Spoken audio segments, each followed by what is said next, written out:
क्या सच में शैतान का मंदिर होता है? आपने शायद सुना ही होगा कि पहाड़ी एरियाज़ में बहुत सारे ऐसे मंदिर होते हैं जिनके अंदर कोई भगवान की मूर्ति नहीं रखी होती, बल्कि एक पत्थर रखा होता है। ये जो मंदिर होते हैं ये मोस्टली अबैंडन जगहों पे होते हैं, या फिर जंगल के बीचों बीच होते हैं, या तो फिर झाड़ियों के बीचों बीच होते हैं। इन मंदिरों में लोग अक्सर पूजा नहीं करते। जिनका ये मंदिर होता है, जिन्होंने ये मंदिर बनवाया होता है, इनफैक्ट वो खुद भी बहुत फ्रीक्वेंटली इन जगहों पे विजिट नहीं करते।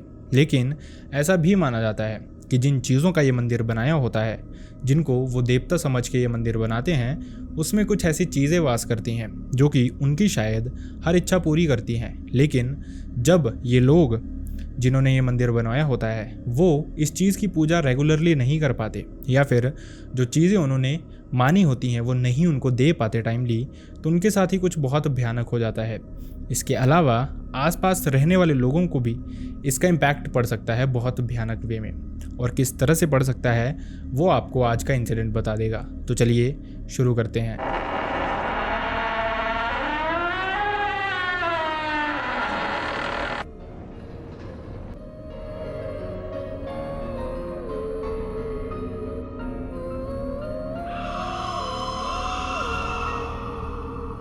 हाय and welcome back everyone. First of all thank you so much हमारी वीडियोस को इतना प्यार देने के लिए। आपका प्यार ऐसे ही मिलता रहेगा तो वीडियोस भी इसी तरह से आती रहेंगी। बस आपसे एक छोटी सी रिक्वेस्ट है कि चैनल को सब्सक्राइब ज़रूर करें और वीडियो को लाइक भी ज़रूर करें। आपका बस इतना सा कंट्रीब्यूशन चाहिए इस चैनल के लिए। अगर आप इसी तरह से कंट्रीब्यूट करते रहेंगे तो हम भी कोशिश करेंगे अपना बेस्ट आपके सामने लेके आने के लिए।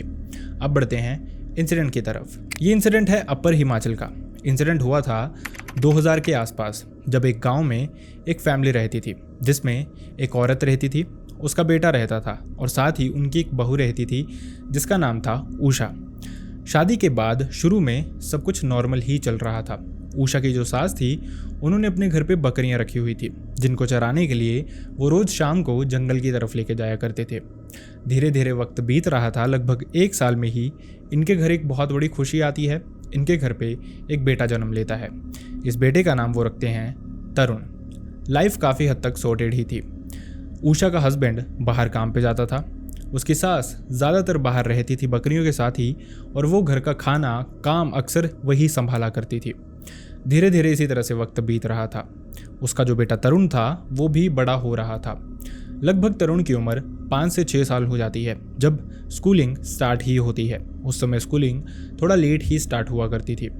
अभी तरुण की स्कूलिंग स्टार्ट हुई ही थी, लेकिन इसी समय जो उषा की सास थी उसकी तबीयत बहुत ख़राब हो जाती है। मतलब वो अपनी बकरियों को बाहर लेके नहीं जा सकती थी। उसका हस्बैंड भी नहीं लेके जा सकता था क्योंकि वो मोस्टली पैसे कमाने के लिए घर के बाहर रहता था, जिसके चलते ये जो रिस्पॉन्सिबिलिटी है ये रिस्पॉन्सिबिलिटी आ जाती है उषा पे। लेकिन उषा पे एक और रिस्पॉन्सिबिलिटी थी जो कि था उसका बेटा। उसको वो घर पे भी नहीं छोड़ सकती थी क्योंकि उसकी सास की तबीयत ठीक नहीं थी। उसको वो कहीं बाहर भी नहीं छोड़ सकती थी क्योंकि वो अभी बहुत छोटा था, बाहर इतना टाइम वो नहीं रह सकता था। जिसके चलते उषा खुद भी ये बकरियां चराने लेके जाती है और साथ ही अपने बेटे को भी ले जाती है। उषा को अभी तक इस गांव के लोगों के बारे में पता चल चुका था, लेकिन वो सराउंडिंग के बारे में अभी बहुत ज़्यादा नहीं जानती थी। उसकी सास ने उसको सजेस्ट कर दिया कि इस तरह से इस रास्ते से चले जाना, और उस समय लोग ज़मीनों के पीछे मरते भी नहीं थे इतना ज़्यादा, जिसकी वजह से हर इंसान कहीं भी जाके अपनी भेड़ बकरियां चरा सकता था। उषा भी इसी तरह से बकरियां लेती है, साथ ही वो अपने बेटे को गोद में उठाती है और वो जंगल की तरफ चले जाते हैं। अब जब उषा जंगल के बीचों बीच पहुंचती है तो वो देखती है वहाँ पे कुछ बुशेस थे, और ये जो एरिया था ये काफ़ी हद तक प्लेन ही था। मतलब घास थी बहुत सारी यहाँ पे, जिसके चलते लोग ज़्यादा यहाँ पे नहीं थे, और इसी के चलते वो तरुण को यहाँ पे ऐसे ही छोड़ देती है। तरुण आसपास ही घूम रहा था, लेकिन वो अभी तक उषा की नज़रों से दूर नहीं गया था। उनकी बकरियां भी वहीं पे घास चर रही थी। थोड़ा टाइम और बीतता है कि उषा देखती है जो तरुण था वो बुशेस के पीछे जाता है जहाँ पे एक छोटा सा मंदिर बना हुआ था। अब ये जो मंदिर था इसके बारे में चीज़ें थोड़ी सी अजीब थी। शुरू में शायद मैंने आपको बताया था, इस तरह के जो मंदिर होते हैं इनमें भगवान की मूर्तियाँ नहीं होती, या फिर ये मंदिर भगवान के भी नहीं होते। ये मंदिर कुछ लोगों ने किसी ऐसे देवता को माना होता है जिनको लोग ऐसे मानते हैं कि ये देवता किसी का बुरा करने के लिए भी उन लोगों की हेल्प करते हैं जो इनके मंदिर बनवाते हैं या फिर इनकी पूजा पाठ शुरू करते हैं। इसी सब के बीच उषा देखती है तरुण बुशेस के पीछे गया है। वो तरुण के पीछे पीछे जाती है तो वो देखती है वहाँ पे एक मंदिर बना हुआ था। अब उषा को इन चीज़ों का इतना नॉलेज नहीं था, जिसकी वजह से वो देखती है तो जो बच्चे होते हैं हमारे आसपास वो अक्सर मंदिर के पास जाते हैं तो माथा टेकना शुरू कर देते हैं, जय जय करना शुरू कर देते हैं। शायद इसी तरह से कुछ तरुण भी कर रहा था। उषा ने भी इस चीज़ को माइंड नहीं किया। उसको लग रहा था कि ये नॉर्मल सी ही बात है, मंदिर ही है, कोई बात नहीं। उषा आसपास ही घूम रही थी, अपनी बकरियां ढंग से देख रही थी। थोड़ी देर तरुण यहीं पे बैठा रहता है। उसके बाद बच्चे जब इस उम्र में होते हैं तो वो यहाँ वहाँ भागते हैं या उनको किसी न किसी तरह से कोई ऐसी चीज़ दिखती रहती है जिससे वो खिलवाड़ कर सकें, जिसको वो ख़राब कर सकें या फिर जिसके अराउंड वो उछल कूद मचा सकें। लेकिन उषा ने देखा कि जो तरुण था वो इस मंदिर के सामने चुपचाप बैठा हुआ था। अंदर की तरफ देख के वो मुस्कुराया जा रहा था, जैसे कोई अंदर है जो उससे खेलने की कोशिश कर रहा है। जब उषा इसके आसपास घूमती है तो वो देखती है मंदिर के अंदर कुछ भी नहीं था। वो तरुण को उठाती है और वो वापस उसको ले जाती है, लेकिन इस समय भी तरुण मंदिर की तरफ देख के ही मुस्कुराया जा रहा था। ये चीज़ थोड़ी सी वियर्ड तो ज़रूर थी। इसके अलावा जो तरुण था वो इस उम्र तक आता आता इतना इंटेलिजेंट और मैच्योर लगता था कि उसकी उम्र के बच्चे इतने इंटेलिजेंट और मैच्योर होते ही नहीं हैं। उसको कुछ भी सिखाओ, चाहे वो काउंटिंग हो, वर्णमाला हो, ABCD हो, वो बहुत अच्छे से इन चीज़ों को कैच करता था। साथ ही अगर कोई काम उसको करने के लिए मना किया जाए तो वो उस बात को भी मान लेता था। क्लियरली दिखता था कि तरुण उस तरह का बच्चा रहने वाला है जो आगे जाके अपने पेरेंट्स को ज़्यादा परेशान नहीं करेगा। थोड़ा टाइम और बीतता है। अब ये जो स्केड्यूल था ये रेगुलर बन चुका था उषा का। उषा तरुण को लेके जाती थी। ये जो जगह थी यहाँ पे घास भी बहुत थी, लोग भी आसपास ज़्यादा नहीं होते थे, जिस वजह से बकरियों को चराने में ज़्यादा दिक्कत भी नहीं होती थी। तो उषा घूम फिर के इसी जगह पहुँच जाती थी और इस जगह का जिक्र अभी तक उसने अपनी सास या फिर हस्बैंड से नहीं किया था, क्योंकि उसको लग रहा था ये तो नॉर्मल सी ही बात है और उसके लिए भी काम काफ़ी हद तक सॉर्टेड ही है। धीरे धीरे 2 दिन बीतते हैं, 3 दिन बीतते हैं, लगभग हफ्ता बीत जाता है। तरुण रोज़ इस मंदिर के पास ही जाके बैठ जाता था। ये जो चीज़ थी ये थोड़ी सी तो अजीब थी, लेकिन उषा ने फिर भी इसको इतना ज़्यादा सोचा नहीं इसके बारे में, बल्कि रोज़ की ही तरह वो आते थे, वहाँ पे बैठते थे, थोड़ी देर बकरियों को चराते थे, जिसके बाद वापस शाम को घर चले जाते थे। उसके बाद घर जाके खाना बनाना ये सब कुछ चल ही रहा था। जिसके बाद जो उषा की सास थी उसकी तबीयत ठीक हो जाती है और वो ये बकरियाँ लेके जाना शुरू कर देती है। अब उषा या फिर उसका बेटा जंगल की तरफ नहीं जा रहे थे, लेकिन एक बात यहाँ पे भी अजीब थी।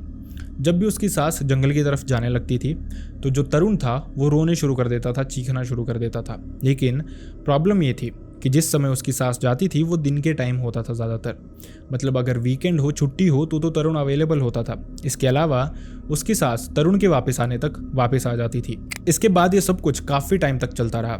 एक दिन तो इनफैक्ट उषा की सास तरुण को अपने साथ ले भी गई, लेकिन वो जिस जगह पे गई थी वो कोई और ही जगह थी। तरुण पहचान नहीं पाया और वो बार बार अपनी दादी को यही बोले जा रहा था कि मंदिर जाना है, मंदिर जाना है। अब कौन से मंदिर जाना है उसकी दादी भी नहीं जानती थी। तरुण उसको बहुत परेशान करता है।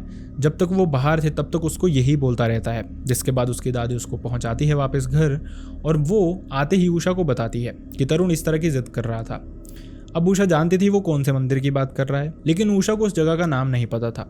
खैर ये बात यहीं पे ख़त्म हो जाती है। ये जो सिनेरियो था ये धीरे धीरे आगे चल ही रहा था। तरुण इनफैक्ट हर सुबह उठते ही पहले रोना शुरू कर देता था इसके बाद से कि उसको मंदिर जाना है, स्कूल नहीं जाना बल्कि उसी मंदिर जाना है। अब ये जो चीज़ थी ये थोड़ी सी वियर्ड तो थी, लेकिन जैसे तैसे उषा ने इसको कंट्रोल कर लिया था। धीरे धीरे वक्त बीत ही रहा था। एक दिन संडे का ये दिन था, दोपहर का वक्त था, जब उषा और उसका बेटा तरुण साथ में सो रहे थे। उसकी सास भी सो रही थी और उसका हस्बैंड बाहर काम पे गया हुआ था। थोड़ी देर में जब उषा की नींद खुलती है तो वो देखती है कि तरुण उसके साथ नहीं सोया है। इस समय तक तरुण की उम्र लगभग 8 साल होने वाली थी। ये जो चीज़ थी ये थोड़ी सी अजीब तो थी। इस उम्र में तरुण उसको बताए बिना कहीं भी नहीं जाता था।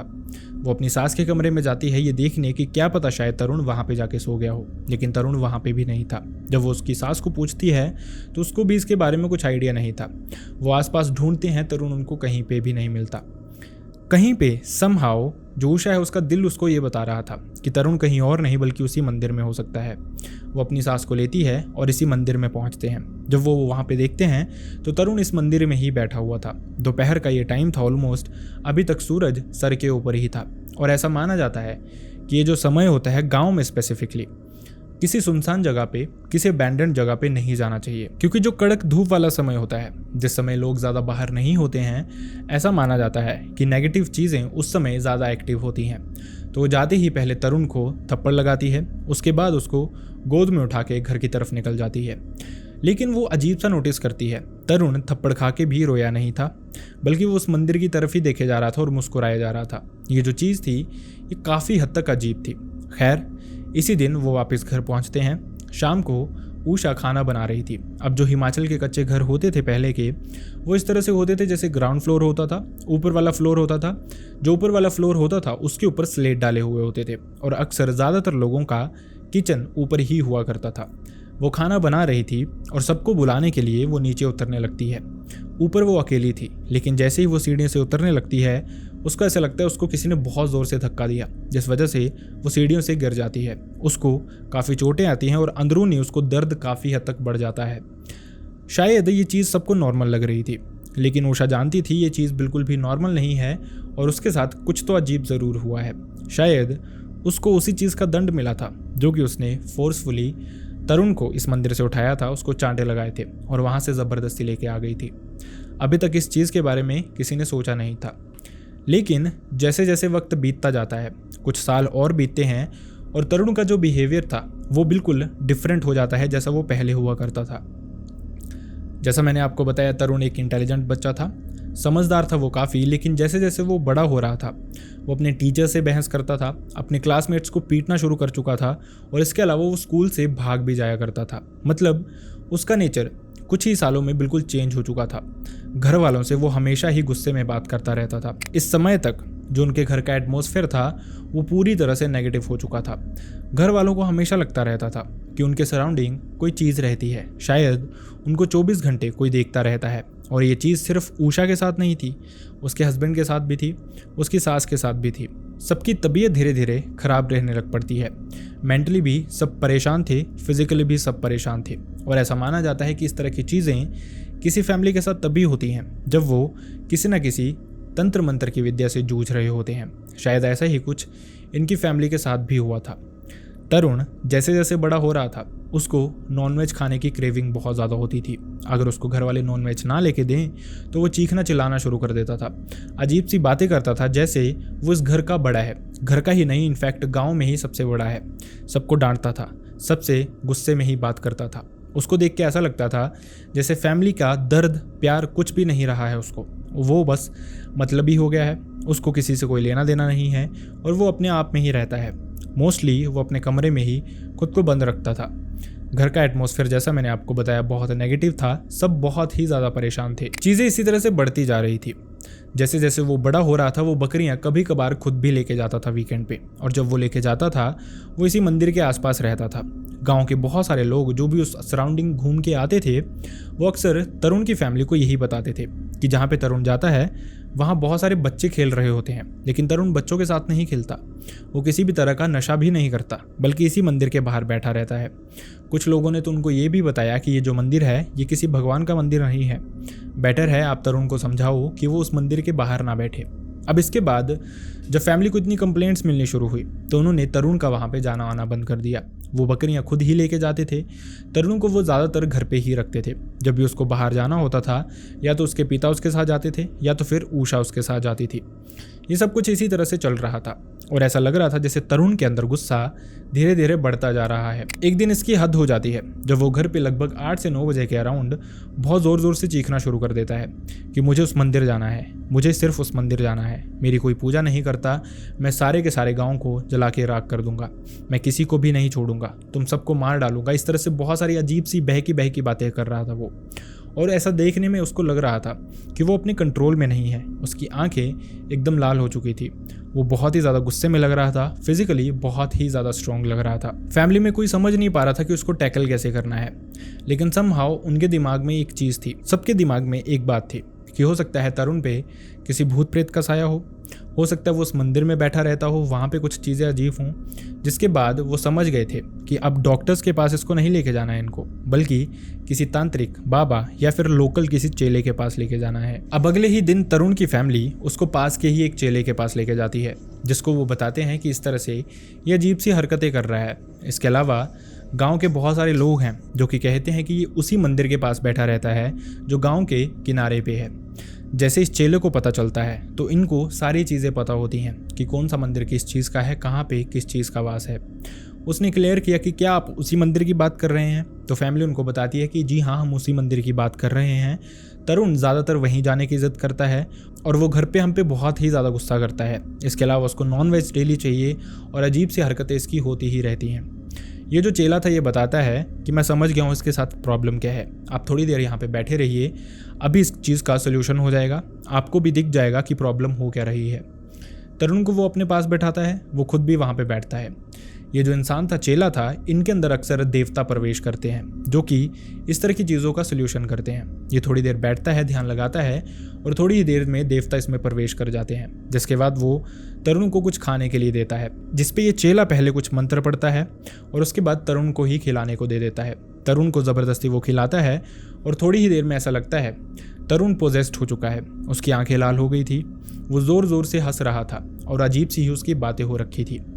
ये असल में कोई भगवान नहीं था जिसका वो मंदिर था, बल्कि वो किसी ऐसी चीज़ का मंदिर था जो कि लोगों का अच्छा भी करती है लेकिन लोगों का बुरा भी बहुत बुरे हाल से कर सकती है। बेसिकली एक देवता इसी तरह का होता है हिमाचल में, जिसको मामा पहाड़िया भी कहा जाता है। इस तरह के देवता होते हैं जिनको कहा तो देवता जाता है लेकिन वो शैतान के काम भी करते हैं, किसी को बर्बाद भी करते हैं, किसी का बुरा भी करते हैं। और जिन लोगों ने इनकी पूजा करनी शुरू की होती है, अगर वो रेगुलरली इनकी पूजा ना कर पाएँ तो वो उनको भी बर्बाद कर देते हैं, उनको भी वो ख़त्म कर देते हैं। शायद ये वही देवता थे जो कि तरुण के अंदर प्रवेश करते हैं और वो बहुत ज़ोर ज़ोर से हंस रहे थे। अब ये जो सामने वाला चेला था वो उसको कहता है कि इसको छोड़ने के लिए क्या लेगा। सामने से तरुण के अंदर जो भी एंटिटी थी वो धीरे धीरे सब कुछ बताना शुरू करती है। वो कहती है कि एक फैमिली थी, मतलब एक बूढ़ी औरत थी जिसने उसका ये मंदिर बनवाया था अपनी ज़मीन में। उसके बाद उसकी तो मौत हो गई लेकिन उसने अपने समय में बहुत अच्छे से मेरी पूजा की। उसके बाद जो उसकी फैमिली थी आगे वाली, उन्होंने मेरे मंदिर की तरफ आना तक सही नहीं समझा, जिसकी वजह से मैंने उनको बर्बाद कर दिया। वो सारी की सारी फैमिली ख़त्म हो गई। असल में जिस फैमिली की ये ज़मीन थी उस फैमिली का कोई भी मेंबर अभी बचा ही नहीं था। और उसके बाद इस चीज़ ने बताया कि उसके बाद से भी ये वेट कर रहा था कि कोई इंसान आएगा जो कि इसकी पूजा करेगा, इससे बात करेगा और जिसमें ये आगे अपने आप को देख सकता है। थोड़े ही टाइम में तरुण इस मंदिर के पास जाके बैठ गया था जब वो छोटा था और वो रोज़ इस मंदिर में ही बैठ जाया करता था। और इसी समय से इस चीज़ ने तरुण को बहुत बुरी तरह से पोजेस्ट कर लिया था।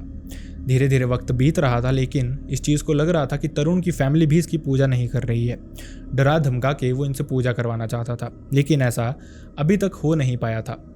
अब थोड़ी ही देर में तरुण के अंदर जो चीज़ थी वो कहती है कि मैं इसके अंदर ही रहूँगी, अब जो मर्ज़ी कोशिश कर लो, मैं यहाँ से बाहर निकल ही नहीं सकती।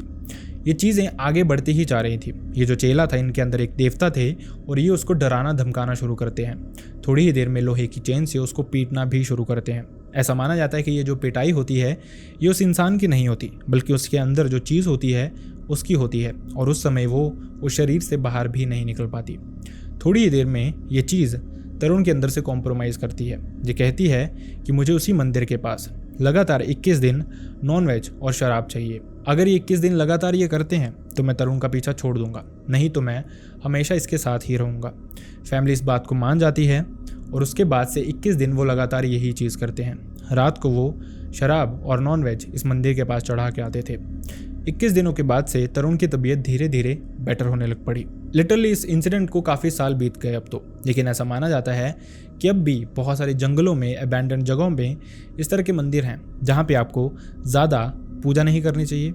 इन मंदिरों से ज़्यादा आपको इन्वॉल्व नहीं होना चाहिए। बेटर यही होगा कि आप इनसे जितनी दूरी बना के रखें उतना ही बेटर है।